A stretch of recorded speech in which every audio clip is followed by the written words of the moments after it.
Hi, I'm Dr. Kate D, and I'd like to tell you today about a backlash that is happening in New York State because of the recent med spa investigation there. Recently, I did a podcast telling you about this initial report in New York City. This first screen I'm showing you shows you the results of that report. There were 15 investigations of so-called medical spas in New York City, finding that every single one of them was operating illegally. They found all kinds of pretty disgusting things, including contaminated surfaces and things like that. But the most important thing is that spurred an additional over 200 inspections throughout New York State. And now we are seeing the backlash. There were so many violations. The New York State Department of State, which is the entity that issues state business licenses, they did a series of inspections of over 200 so-called med spas. And there were 87 violations that were found, and they issued this warning to the public about medical spas. And together, the Department of State and the dermatology group in New York and also nationally issued a joint recommendation. And I would like to tell you about those because this is a giant backlash and is potentially earth-shattering for the med spa industry in New York and possibly the whole country. So first of all, what the state did is they went through over 200 inspections, 223 to be specific. 87 were cited for violations, including, among other issues, the unlawful practice of medicine, which, as I've mentioned, is a felony, okay, practicing medicine without a license. Whether you are a completely non-medical person sticking concrete in people's butts for fake Brazilian butt lifts, or if you're a nurse practicing medicine without the oversight of a doctor, nurses are not licensed to do any medical procedure or prescribe any medical treatment without it being delegated to them by a licensed provider who knows how to practice medicine.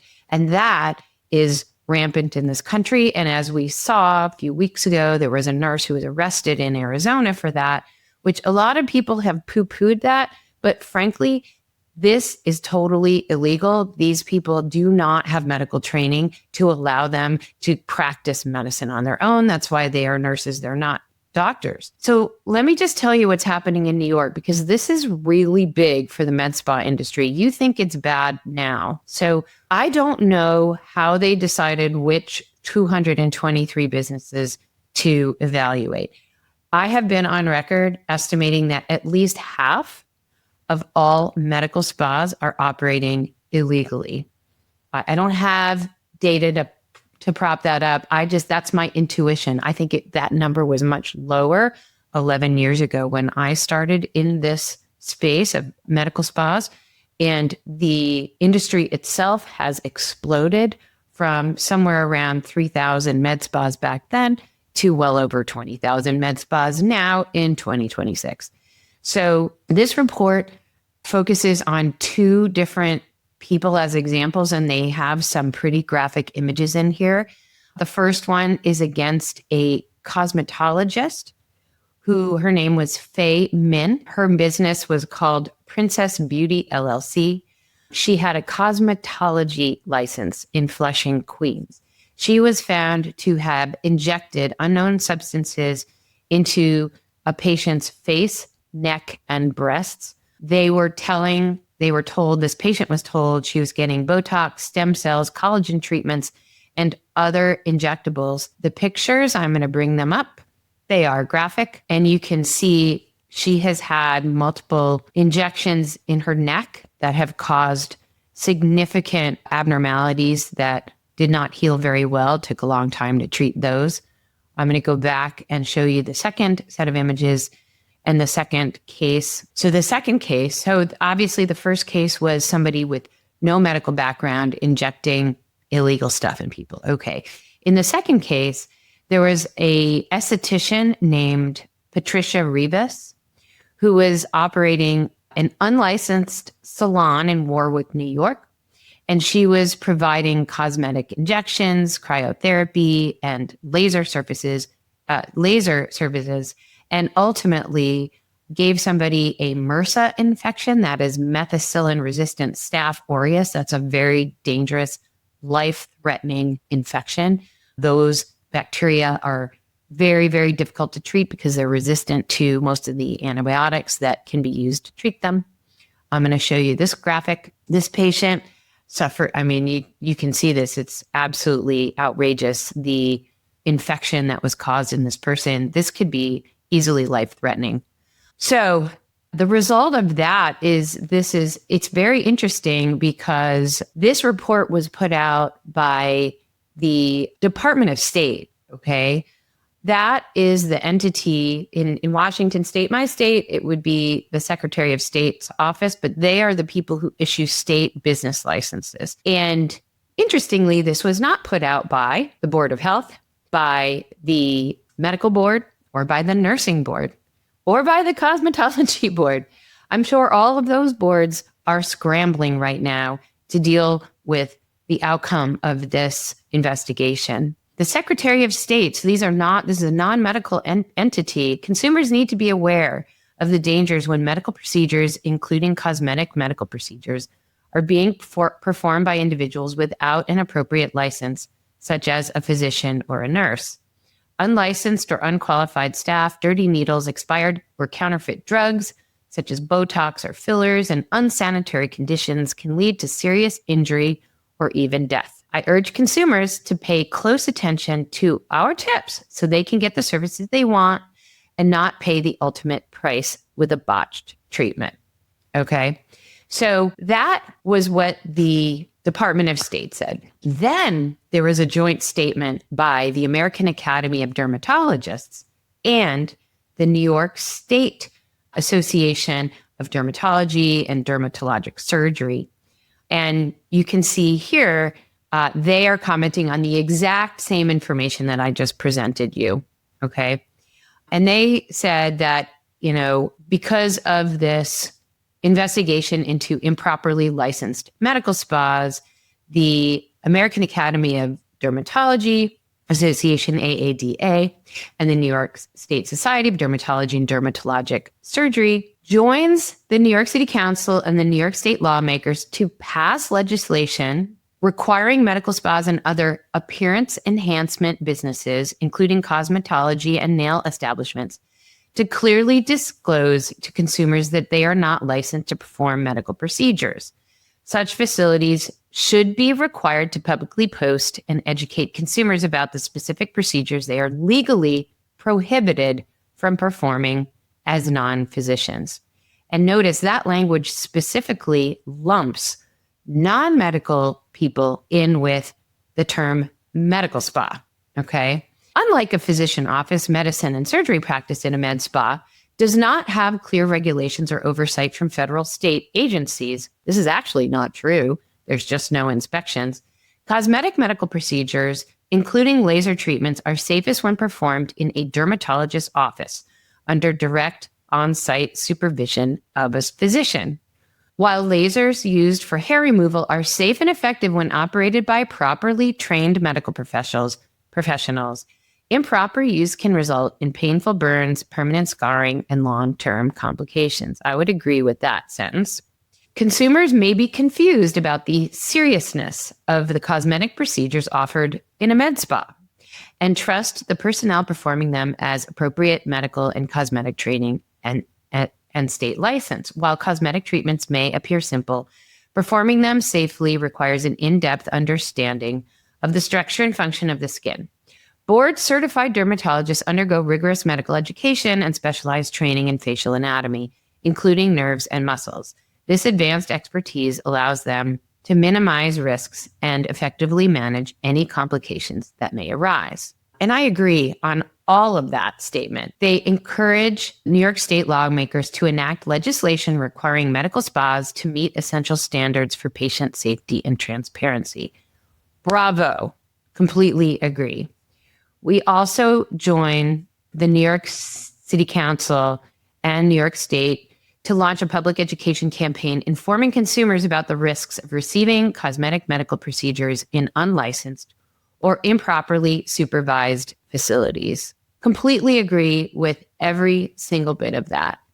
The interesting leap here, though, is tying all medical spas to unlicensed cosmetologists. Okay. That's where I get a little bit concerned that the AAD, which I wrote a whole chapter about the turf battle, okay, in my book, Med Spa Mayhem. And dermatologists would prefer that no other doctor touch or treat the skin, which is basically impossible. Family practice docs treat skin diseases all the time. Internal medicine physicians, emergency physicians, pediatricians, basically anybody who sees a patient is often confronted with all kinds of skin issues that they have to treat. And we are able to treat many, many of them. Obviously, there are tons of things that, you know what, this is out of my scope. I will send you to a dermatologist because this could be skin cancer or this could be an unusual kind of skin disease and that I'm not familiar with. But the vast majority of infections and rashes and basic simple burns and things like that can be treated by any physician or sometimes mid-levels who have experience in that area of medicine. And so it's very kind of interesting. They would like to equate medical spas with these dirty, unlicensed, hair salons that should not be performing anything medical. They've created a new term called appearance enhancement businesses. Okay. So basically a hair salon or a nail salon that is, or, a place that does makeup or brows or something, they are not allowed to perform medical procedures. Absolutely not. They were never allowed to. That's been illegal from day one. That is a felony. Okay. But you know what else is a felony? An RN practicing medicine without a license, without a medical license, meaning not under a doctor. And someone was working for a board certified dermatologist in Arizona who got arrested for exactly that. So I'm going to show you my own Venn diagram of the medical aesthetics industry. And I'm going to explain this. I know it looks like a lot of bubbles right now, but if you look at this larger big circle, okay, the larger big circle is all the medical aesthetic procedures done in the United States, okay?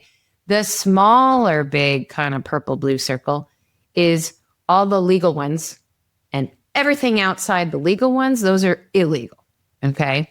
And I specifically want to point out what it is with dermatologists and plastic surgeons. They think that everything they do is actually legal, and I'm telling you, it's not always true. I know personally plastic surgeons and dermatologists who operate their aesthetic practice illegally. Why? Because plastic surgeons mostly do surgery. Dermatologists mostly do medical dermatology. Both plastic surgeons and dermatologists employ nurses and mid-levels and other assistants in their aesthetics part of their practice. Some of them call it a med spa. Plastic surgeons, many, many plastic surgeons own medical spas. Dermatologists pretty much never call it a medical spa, but a lot of them have a separate part of their practice where aesthetics is performed. There was one big dermatology group here in downtown Seattle where their medical dermatology is all in this office over here, and across the hall was a separate little aesthetics suite where an RN ran it completely. And that RN is not allowed to see new patients or do good faith exams. And I know for a fact that RN, this particular practice, that RN was performing, new treatments on new patients that hadn't been seen by any of the dermatologists in the main office. This is also very true of plastic surgery offices. And I can tell you that having talked to some very close friends in plastics, it's been difficult for them to maintain their staff. And sometimes they have just an RN there who there is no one to do a good faith exam. And I have witnessed it myself. And it's not that they want to be non-compliant. It's just hard to staff a medical spa, and they have personnel issues. And before you know it, there's only an RN there. So not all plastic surgeons and dermatologists are offering legal aesthetic treatments. Most of them are, of course, most of them are. But see this sliver over here and this little sliver over there? Those are illegal because they're not quite compliant. Mostly it's because some patients lack a good faith exam. Now let's look at the non-core doctors. That's like me. I'm not a plastic surgeon or dermatologist. I've been doing this for 11 years and I think I'm pretty good at it. And I have a license to practice medicine in my state. So my med spa, which I call a medical spa, that's what I call it, sits in here. It's legal. Okay. And all my I don't have any RNs because they can't see new patients. So I prefer not to have one, but I do have a nurse practitioner and a PA in my practice who work under me. I also have 2 other doctors who I work with.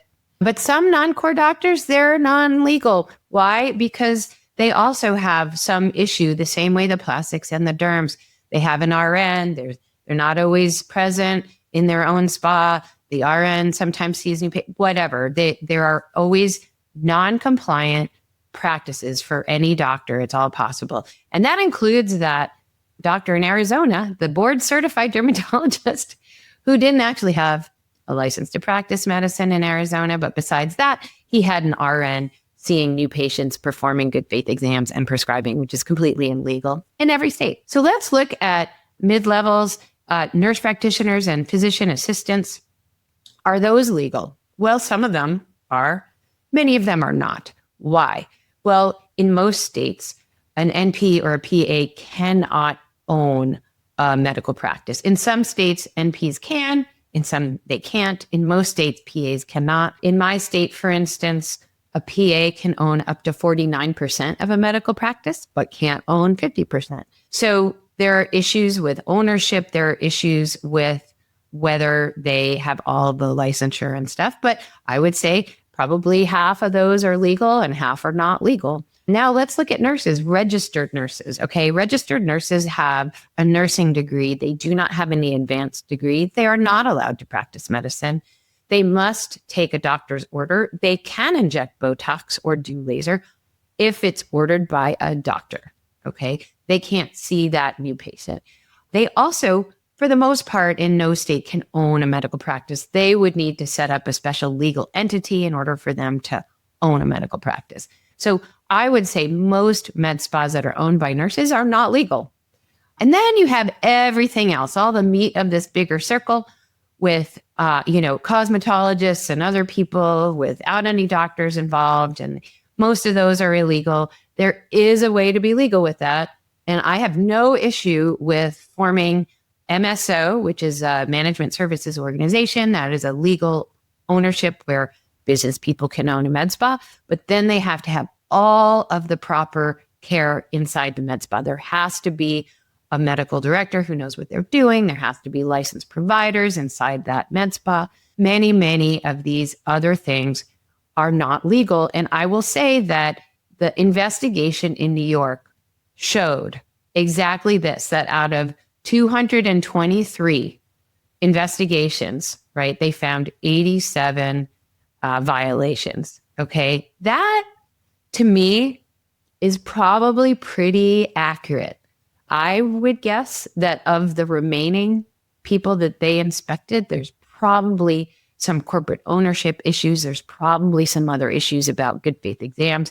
My guess is if you were to evaluate all the different things, ask all the questions, you'd find that over half of those 223 med spas were probably illegal. So change is coming in New York. There is a huge momentum there to change the laws and make it harder for these dangerous practices to exist. My hope is that the dermatologists don't have their way and prohibit doctors like me from practicing medicine. I don't think they'll be able to do that, but that's their stance. And I understand it. I understand that absolutely dermatologists are the experts in the skin. If I have a new lesion, I get it checked out by my dermatologist. They treat skin cancer. They treat skin diseases of all different kinds, autoimmune diseases, different kinds of rashes and infections. But I have to tell you that the rest of us treat a lot of dermatologic issues that never, ever go to the dermatologist because they're pretty simple. I'm not saying that dermatology is simple. It is not, okay? And it's a great specialty. But this move to lump all med spas in with the slimy, cosmetologists who are injecting concrete into people's, submentum, I don't think that's fair. So it'll be really interesting to see what happens in New York. I encourage anybody listening to this to go to the website medspaboard.com and find out about getting certified as a medical spa.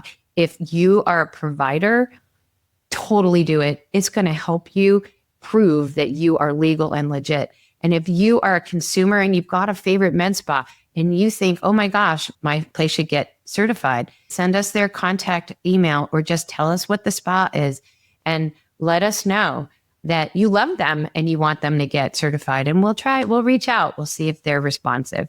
Thanks so much. I think this is a really interesting development.